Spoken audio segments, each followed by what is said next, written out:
When I was in high school, I used to dog sit for a neighbor a few blocks down. They had this big golden retriever named Max, super friendly and well-trained.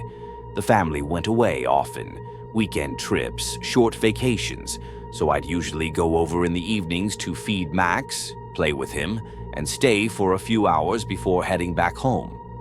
One Friday night, they asked if I could do an overnight stay because they'd be gone until Sunday. I agreed, brought a backpack with some clothes and my laptop, and set up in their guest room. It was a nice house, quiet street, big fenced-in backyard.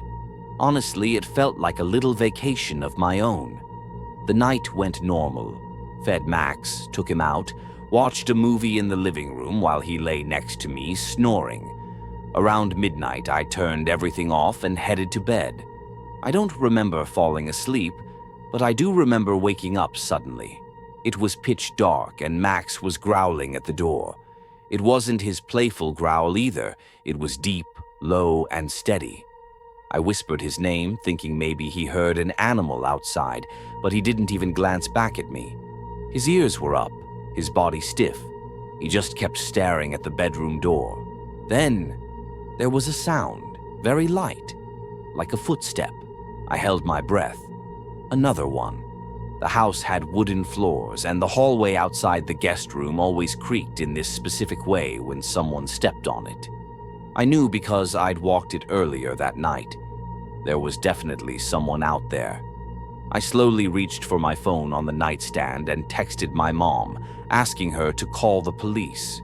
I didn't want to speak or even breathe loudly. Max was still standing rigidly, growling low. A minute passed, then 2. The creaking stopped. I thought maybe whoever it was had left. Maybe Max scared them off. But just as I started to feel a little relieved, the guest room doorknob twitched. It didn't turn, just twitched, like someone was slowly testing to see if it was locked. Max barked suddenly and lunged at the door. I swear I've never been more grateful for a dog in my life. There was a loud thud. Someone had taken off running. I heard footsteps pounding down the hallway through the living room, and then the sound of the back door slamming open. I stayed locked in that room until the police arrived 15 minutes later. They searched the house and found muddy footprints in the backyard, and the side gate was left wide open. The weirdest part? There were no signs of forced entry. The family later realized they had left a spare key under the welcome mat, something they never did but had forgotten to bring inside before they left. I never stayed overnight there again, and to this day, Max is still my favorite dog in the world.